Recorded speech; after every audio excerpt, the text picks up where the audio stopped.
مرحبا جميعا، معكم خليل من خليل فلوجز تي في. جايز اليوم رح نكون عم نعمل سوا 3 اشياء اجمالا بكل بيت بيكون موجود منهم، واللي هن اللبن واللبنه والجبنه. رح نكون عم نعملهم من حليب البودره. هلا صراحه انا ما بعرف اذا هن ارخص من السوق، يعني ارخص من انه نشتريهم او اوفر انه نحن نعملهم بالبيت، بس انا رح اقول لكم قد ايه رح نعوز بودره الحليب وقد ايه طلع عنا الجبنه او اللبن واللبنه. فانتم اعملوا شير لهذا الفيديو مع الاشخاص اللي بحبوا انه يضلوا بالمطبخ هيك بيتسلوا وبيعملوا هالثلاث اشياء. اهم شغله لازم تعرفوا انه الاشياء اللي عم نعملها لازم نكون عم نحضرها قبل بنهار لانه بتاخذ كثير وقت، والحليب اللي عم نستعمله لازم يكون حليب كامل الدسم. هلا الاشياء اللي عم نحضرها هي كرمال الجبنه البيضاء. اول شيء رح نكون عم نعمل الجبنه، بيرجع اللبن وبعدين اللبنه. رح نعوز 3 كبايات حليب واللي هن بيطلعوا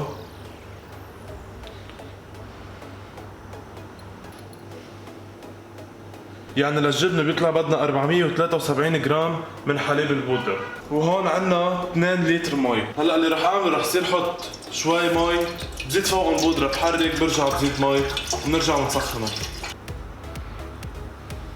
هلا بهالوقت فينا نحن ندور النار على نار خفيفة أكيد.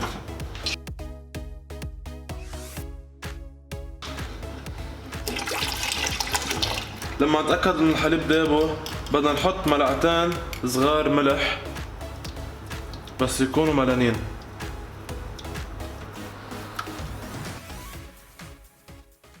اوكي، بعد ما اتأكد انه كل كتل الحليب دابه بنوقف تحريك، وهلا بدنا ننطرها لتسخن ونحسها انه بلشت تغلي، بنرجع نزيد الخل. هالوقت بنكون عم نحضر ربع كباية خل، مش اكتر لانه بطعم اذا كتير كترنا. انتبهتوا كيف الحليب عم بيطلع بولين؟ بهالمرحلة نحن بدنا نحط الخل. اوكي، شايفين هلا كيف صار عم بيصير معنا الحليب؟ هلا دغري بنطفي. لاحظوا كيف هلا بتحسوا الحليب انفصل عن المي، وهلا بدنا نجيب مصفاية. وهلا الشكل اللي انتم بتعملوه رح يطلع معكم. بنحط طنجرة فيها مي فوقها حتى تضل كابستها للجبنة، وهلا بنتركها لمدة نص ساعة. هلا رح نشوف الجبنة قد طلع وزنها. شوفوا كيف صار عنا قالب جبنة. لكان ال 473 جرام عملوا لنا 554 جرام جبنة. هلا انتم قبل ما تحطوا الجبنة بالتبرويل حطوا فيها مي وحطوا بقلبها ملح ورجعوا حطوا الجبنة.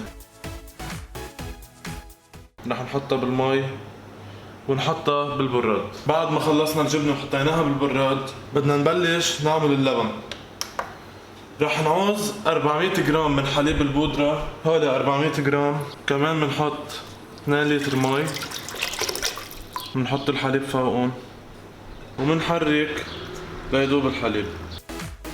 بعد ما داب الحليب بدنا نحطهم على النار. هلا انا رح اعمل طنجرة تانية مثل هيدي لان في عنا وحدة لللبن ووحدة رح تكون للبنة، وهلا بنتركهم ليبلشوا يفوروا.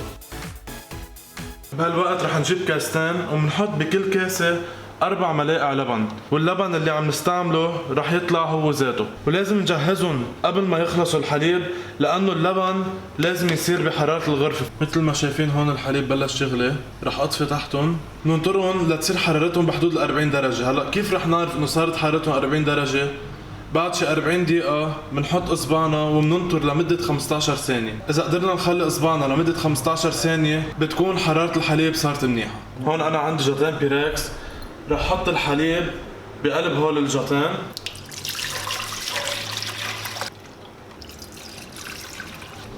صراحة هون في شغلة نسيت اعملها واللي هي انه زين البيركس قبل ما احط الحليب، بس ما بأثر. هلا رح زينها مع الحليب او برجع بزينها لما يصير عندنا لبن، وبرجع لما بدي احطهم بكيس اللبن بشوف قد ايه وزن البيركس لحالها، هيك بنعرف قد ايه طلع عنا كم كيلو لبن. هون بهيدي البيركس بما انه قدرنا نحط اصبعنا 15 ثانية بالحليب، هلا بدنا نحط اللبن فوق الحليب. هلا بنشوف كيف بنحط شوي حليب مع اللبن. هي الفكرة من انه نحط اصبعنا لانه الحليب تقريبا لازم تكون حرارته بحدود ال 41 درجة، لانه اذا كان اعلى بكتير من هيك الانزيم اللي بقلب اللبن دغري بيموت، يعني ساعتها ببطل في عنا التفاعل اللي بصير حتى يعمل لبن، واذا كان كتير واطي بتصير كتير تطول الخبرية. ورح نوزعهم على الجات اللي بقلبه الحليب. هلا بنسكر الجات، بدنا ننتبه كتير انه ما نهزه، بنجيب حرام او منشفة او حيلا شي بيحفظنا حرارة البيراكس او الجات، وهلا بنحطه بالفرن لمدة 6 ساعات، وبعد 6 ساعات بيكون صار عنا لبن ونرجع نحطه بالبراد. هلا محل ما انتم موجودين اذا كان كتير ساقعة غطوها كتير منيح، وفيكم الفرن تولعوه بس لمدة دقيقتين، هيك بيحمل الفرن وبضل فيه حرارة. شوفوا يا جماعة كيف طلع معنا أول جات، وهيدا الثاني. رح اتركه يسقع بالبراد لمدة 5 ساعات وبنرجع بنحطه بكيس اللبنة. حاليا صارت الساعة 11:30، اللبن سقعه، بدي زينهم لنشوف قد ايه طلع عنا لبن. عنا 3610 جرام. هون عنا الكيس اللي رح نحط فيه لبن ليصير لبنة.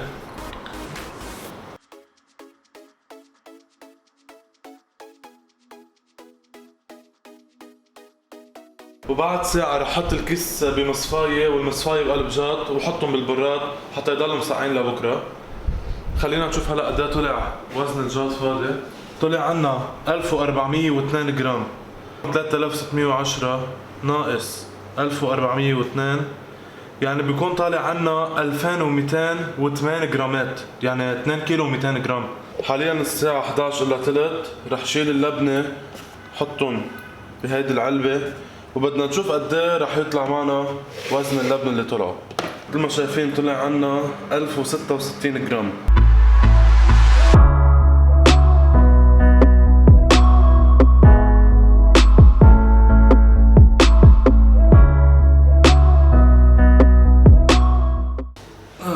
شو رأيكم بهالترويقة؟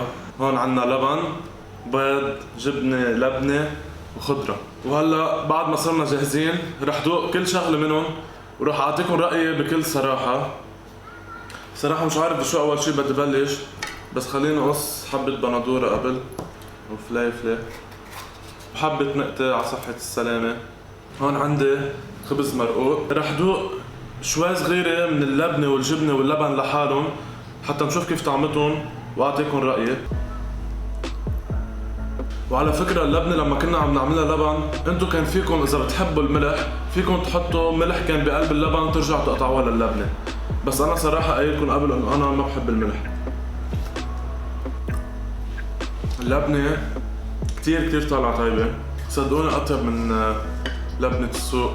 شوف الجبنة رح دوقها لحالها. الجبنة كتير حلوة. انا برأيي لما تحطوا المي بالجبنة زيدوا بعد ملح، لانه اكيد انتوا رح تقولوا بدها بعد ملح. يعني انا حطيت ملعقتين صغار ملح بالمي تبع الجبنة، حطوا 3 أو 4 بسهولة يعني.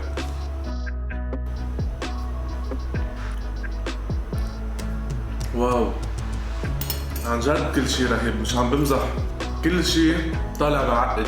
يعني ما بدي تحسون اني عم كذب عليكم، بس اعملوهم وما رح تندموا. اول شي رح اكل بيض مع لبن، في اطيب منها هالاكله.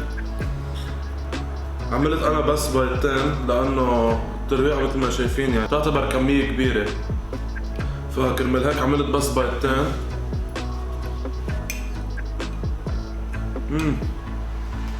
مع معلقه لبن.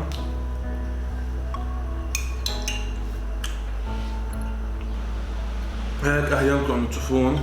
خلوني اكل لان صراحه كتير جوعان.